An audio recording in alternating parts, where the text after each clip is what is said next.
We are now in the last section of this chapter. So I guess if you like this chapter, then I'm sorry, we're almost done and it's off to a new topic. But if you hate this chapter, then, well, it's almost over, so don't feel too bad. So we've been talking about sets and, the different things you can do, applications with sets, and Venn diagrams, things like that. This is the last section. It's still talking about a set, but it's kind of off topic. We haven't really seen anything to prepare us for this, because all we've seen so far are finite sets. This is talking about infinite sets. Well, usually the people that deal with these are, you have to be a math major. You're probably pure math. Any other major you don't really see infinite sets in. I mean, not that I know of anyway. It's actually kind of interesting. Infinity, right? It's kind of a crazy concept. There are different sizes of infinity, which is crazy. And we'll kind of talk about that in this section. But most of the homework problems are very similar.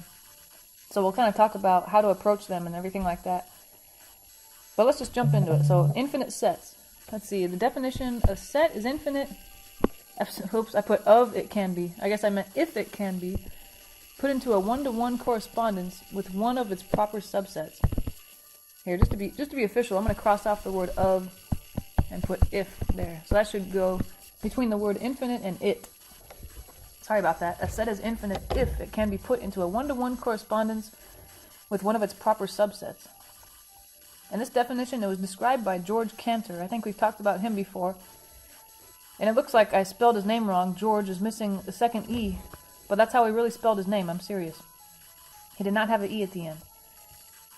In order to determine the cardinality of infinite sets.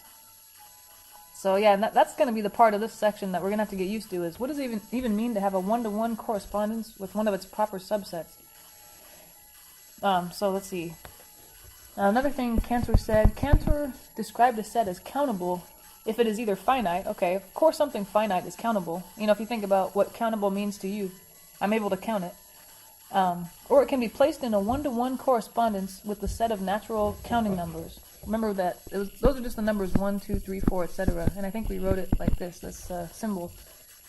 And we say the cardinality of any countable set is this crazy symbol. It's hard to write that, but that is Aleph not. We call it. That's the name. That's the name of the symbol. You don't have to say that. Or yeah, the symbol is how that looks. It looks like it's from another language, huh? Another language that has a different alphabet. But it's pronounced Aleph not. N-A-U-G-H-T. So yeah, every problem in this section is going to be talking about how to find that one-to-one correspondence. So think of a one-to-one correspondence as a map. Let's see, you might have seen these in previous algebra classes maybe. It's like a function, I guess. Like a function that maps elements from one set. Sorry, that from looks terrible. One set to another. But the main thing is we want every element accounted for. So you wouldn't want to have a map going from one set to another where there might be one element that wasn't mapped in the first set, or there was an element in the second set that wasn't mapped to. So let's see, in this example it says, show that the set of natural numbers is infinite. Hint, let's find a one-to-one correspondence to 2, 3, 4, etc. So notice, okay, the set of natural numbers, let me see, just to get, get an idea here. So we're going to say, the natural numbers, what are those? 1, 2, 3, 4, 5, etc., on and on and on. That's an infinite set. Well, we want to prove it. But then this set that we're trying to map to, what is it? Looks like the same set except it's missing 1, right? It's 2, 3, 4, 5, 6, on and on and on. Okay, so we have to find a map that takes, I guess, for example, if I start at 1 in the natural numbers, maybe he can map to 2, and then maybe 2 can map to 3, 3 can map to 4. I just got to figure out how to send those. Yeah, so I guess I'm thinking, if I take a number in the natural numbers, let's call it n. So if I take the 1, or I take the 2, and I take the 3, and I send it to the number that's in the second set, 2, 3, 4, 5, I guess I think, how do I get from one number to another? Like, okay, I guess the key is, what can I do to the red numbers, I guess. So for example, starting with 1, what can I do to 1 to get the number I'm mapping to in the second set, 2? And then same thing with the second number. What's the second number in the first set? It's 2. What can I do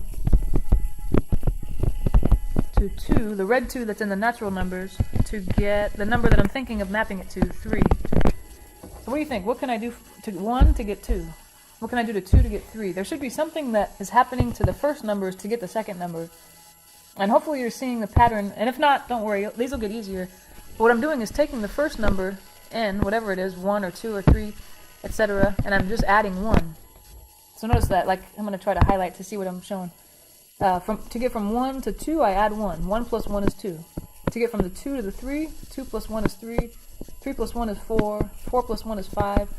You know, that kind of thing. So that's what we're looking for. That's the map that we're trying to find here. That's it. So your answer is n plus 1. And that's really it. And according to, excuse me, to George Cantor's definition, that proves that the set that they're talking about, the set of natural numbers, is infinite because we've mapped it to a proper subset. Notice that the set they gave us, 2, 3, 4, etc., it's a proper subset of the natural numbers because every number in there is in the natural numbers, but it's missing 1. So it's a subset, but it's missing something, so it's a proper subset. That's kind of interesting, huh? This is kind of out there. If you're thinking this is weird, how does that prove it's infinite? Welcome to abstract math. It's weird stuff. It's like out there, Twilight Zone. I don't know if you ever saw that show, Twilight Zone. It's pretty good. It's on Netflix, or it was anyway. Anyway, but that's how all these problems go. You just got to think of this map. And I think the more of these you see, the more it'll make sense, and the easier it'll get. So let's try quite a few of these.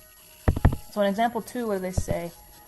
Show that the set of even natural numbers is infinite. Okay, even natural numbers, what are those? Well, the natural numbers are 1, 2, 3, on and on, but I guess the even ones are 2, 4, 6, 8, 10. You know, it doesn't matter where you stop, just, I guess, list enough out to get the idea. And then a hint says, find a one-to-one correspondence to the set 4, 6, 8, let's see, 4, 6, 8, 10, da-da-da-da. So again, all we have to do is think about what's a map, or how do you get from, say, 2 to 4, 4 to 6, 6 to 8, 8 to 10, 10 to, well, we don't see the next guy, but he would be 12. It looks like from one set to another you're adding 2. What do you think? Is that true? I think so, because from 2 to 4 you add 2. Excuse me, from 4 to 6 you add 2. 6 plus 2 is 8. 8 plus 2 is 10. Yeah, I think so. So the answer would be n plus 2. That's our map. Or a correspondence. I call it a map because it's just, I don't know, it's easier to think of, but the one-to-one correspondence, I should call it, is this guy. 1-to-1 correspondence. Yeah, because you're taking n, whatever n was in the red set, the top set, and you're sending it to that plus 2. So the map is taking n and sending it to n plus 2. Yeah, so I think that works. There we go. Alright. Sounds good. And the good thing is, if you're worried about this seems like a weird section. You know, this homework's going to be very difficult. I was looking at the homework, and I think almost all, if not all, of the problems are multiple choice. So that's good. All I have to do is look at the choices and say, which one of these maps actually makes sense? You know, which one of these maps actually maps the correct thing to the right, you know. So you're not having to really come up with it on your own, I don't think. You're just checking someone else's work, sort of. Let's see. So the next one, we're starting with the set 4, 8, 12. Okay, looks like multiples of 4, huh? 4 times 4 is, or sorry, 4 times 1 is 4, 4 times 2 is 8, 4 times 3 is 12. Okay, so I'm thinking that's good. They want us to show that there's a one-to-one correspondence to 8, 12, 16, on, okay. So I'd want to see, how do I get from 4 to 8, 8 to 12, 12 to 16, on and on. Well, I think we're kind of getting the hang of this. I'm adding 4, right? And it seems like so far we're always adding something, but it's not necessarily adding something. It could be multiplying by something, or I don't know. There's all kinds of things that could happen, but I think what's happening here is I'm adding 4. Yeah, because like we said before, from 4 to 8 you add 4, 8 to 12 you add 4, 12 to 16. And some of these problems, though, I just want to warn you that it won't always be obvious right away. Like, for example, if I look at the first number 4 and I say, oh, it's sent to 8, At first I might say, well, maybe we're doubling the number, right? 4 times 2 is 8. And then I'll see if that holds true for the next guy. 8 times 2, double that. Well, it's not 12, so that must be the wrong idea. We're not doubling here. We must be doing something else. So yeah, there are times where you had one idea of what's going on, but then when you check it with a few other numbers, it doesn't quite hold up.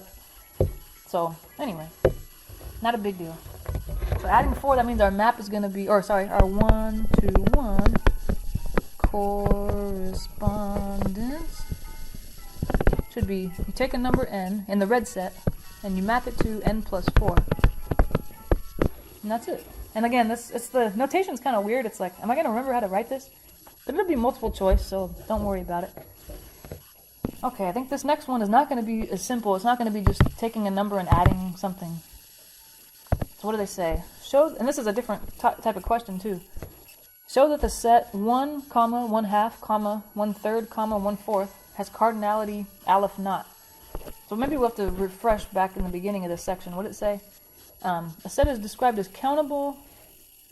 What did it say? The cardinality of a countable set is written aleph not. So I guess what we're trying to show in example 4 is that the cardinality is aleph not, which means it's countable. Okay, and they said it's countable if it's finite, although the set we were given in example 4 did not look finite. Look at it. The ... means it goes on forever, so it's not finite.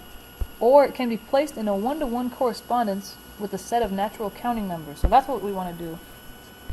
To show that the set has cardinality aleph not, find a 1-to-1 correspondence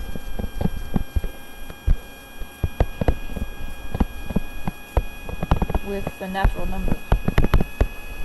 So that's how, if they say, show that the cardinality is aleph not, that's automatically, you know, you're supposed to take the set of natural numbers, which is, 1, 2, 3, 4, etc. Find a map that takes those numbers and sends them to the numbers that you're given in the given set. So what's the given set there? 1, 1/2, 1/3, 1/4. So definitely, it looks like, like if I want to go from 1-to-1, 2-to-1/2, 3-to-1/3, 4-to-1/4, I don't think you're adding it to something every time. And you're not subtracting something every time. If you are, it's not the same thing every time. So, you know what it looks like though? You probably noticed this, that for all those arrows, it looks like I create a fraction out of that number. So for example, well, the 1 is not obvious, but the 2. You take 2, and you send it to 1/2. So it's like I took the 2 and I put 1 over it. And then I took the 3 and I put 1 over it, so it's 1/3. I took the 4 and I made it 1/4. So I think what's happening here, this is kind of weird to get used to, but you're taking a number n and you're sending it to 1 over n. You're creating a fraction out of it. That's really it. And at first I thought, well, that doesn't hold up with the first guy, but it's true, because what if you take 1 and you send it to 1 over 1? That's still 1, it's a whole number. That's why this guy doesn't look like a fraction. It's because, 1 over 1 can be simplified. So I think that's our map. You're taking a number and just sending it to 1 over that guy. So I think that's a weird one. It just seems like, I don't know, can I do that? Is it that simple? That's kind of weird, right? So let's see the next guy. We're going to do, they asked us to do the same thing, so I'm going to try to find a map from the natural numbers, 1, 2, 3, 4, on and on and on, and try to get to the numbers that I was given. What are they? 1/2, 1/4, 1/6, on and on. Okay, so how do I get from 1 to 1/2? That's not obvious yet. 2 to 1/4, 3 to 1/6. Okay, I think I see the pattern. The next guy would be what, 1/8. It's just the denominator is 2, 4, 6, 8. So I think it's going to be sort of a similar thing. You're taking a number n and you're sending it to a fraction. I don't know about the denominator, but it looks like all the numerators are 1. So that's something I can say. And sending a number, whatever n is, to 1 over... I just got to figure out for the denominator. So for example, how do I get from 1 to 2? How do I get from 2 to 4? How do I get from 3 to 6? And then 4 to 8? I think what you're doing is doubling the number at the top, right? It's like 1 doubled is 2, that's how I got the first denominator. 2 doubled is 4, that's how I got the second denominator. 3 doubled is 6, on and on. 4 doubled is 8. So I think you're doubling it, which means you're multiplying by 2. Whatever the number was, the denominator is going to be 2 times that, 2 times n. So there's our map, that's the guy. Yeah, it's weird, I know. If you don't like this, I understand. I don't like it either. It's kind of a weird section. But again, the more these you see and the more you try, the better you'll get. It's kind of hard at first, but once you get the hang of it, it's okay, sort of. Still kind of weird. I don't know. Math is weird, especially when you get infinity involved. Things just don't make any sense. So how about this? Is this the last one? That's kind of sad, huh? Oh well, what are you going to do? So we got the set 5, 7, 9, 11, etc. I want to show that it has the same cardinality, so we're doing the same thing. We're going to take the natural numbers 1, 2, 3, 4, 5. I don't know how far you want to go. I'm going to see if there's a map to the numbers we're given. What is that? 5, 7, 9, 11, 13, blah, blah, blah. Okay. So I'm thinking, how do I get from 1 to 5, 2 to 7, 3 to 9, 4 to 11, 5 to 13. Okay, well, at first when I looked at from 1 to 5, I thought, well, I add 4 to get from 1 to 5. Is that true for the next guy? No, 2 plus 4 is not 7. 3 plus 4 is not 9. Okay, that's not going to work. So what else am I doing? Well, You know what I noticed, though, is that if you look at the last example, we went from 1 to 2, 2 to 4, 3 to 6, and it was 2n. But notice, how do the numbers that we have in this set compare with the numbers in the other set? 2, 4, 6, 8. These are the even numbers. These are like the odd numbers, but they're kind of missing a few things, I think. So we might, and let's see. This might be something that's not obvious, but it helps in the homework. And you don't have to memorize this, but odd numbers. You can get odd numbers by taking any natural number, doubling it, and adding 1. Which, yeah, it's like, well, where the hell did that come from? That's kind of something that you introduce in a abstract math class where you see a lot of this stuff, and then the students just kind of try to memorize it, say, oh, okay, so if I ever see odd numbers, I know this guy's probably involved somehow.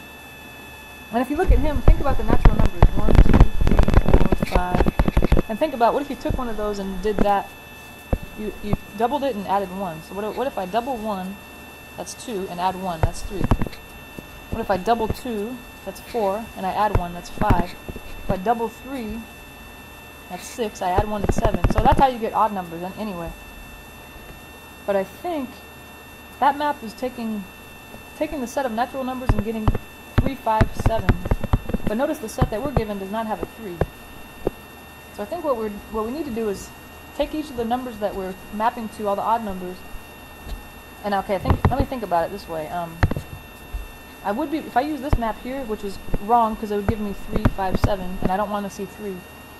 I guess it's like every, I don't know, every number is a little bit too off, I guess. Like the first number is 3, here it's 5. It's like, okay, I was 2 away from it, I need to go 2 further. And the same with the second number. The second number was 5, but I want it to be 7. It's 2 off. I wish I had, I wish I could add 2 to that guy. What's the next number? Where is he? 7, but I wish it was a 9. So I think all we need to do is take the map and add 2 to it. Because that map will take us to the numbers 3, 5, 7, 9, etc. We want it to take us to numbers that are 2 more than that, 5, 7, 9. All I have to do is kind of combine like terms here. 2n plus 1, if I add 2 to that, that'll take the 1 and make it a 3. So I think that's our map. Let's see. There it is. And that seems like such a complicated one, you might want to check. Like, okay, if I took this, maybe the first, I don't know, 3 or 4 natural numbers. These are the natural numbers. 1, 2, 3, 4. And I send them to wherever they're going if I do this to them. What if I take that number 2, I take the number 1, and I multiply it by 2, and then I add 3. 2 times 1 is 2 plus 3 is 5. That's true. What if I do that to this number? 2n plus 5. I double 2, that gives me 4. Wait, why did I put a 5 there? It's always a 3. Hello. This guy doesn't change. 2n plus 3. Let me double 2, that gives me 4. If I add 3 to that, that's 7. Alright, if I double 3, that gives me 6, plus 3 is 9. If I double 4, that's 8, plus 3 is 11. Okay, I think this is working, so this must be the right guy. Anyway, so one's like that where you're mapping to even numbers, you're mapping to odd numbers especially. It's very confusing. So I'd say, just so you know, we won't have any homework problems like that if there are homework problems, you can always model it after these guys, but we won't have any exam problems like that. Those are very, very difficult. So don't worry too much about those guys. So sorry this section was pretty short. It's just kind of because every problem is really similar. And again, if you're kind of worried, don't worry, because this whole section is multiple choice, thank God, because it's pretty complicated. So okay, thanks for listening, and I'm sorry if you like this chapter because it's over now, but we get to start a new fun chapter right after this.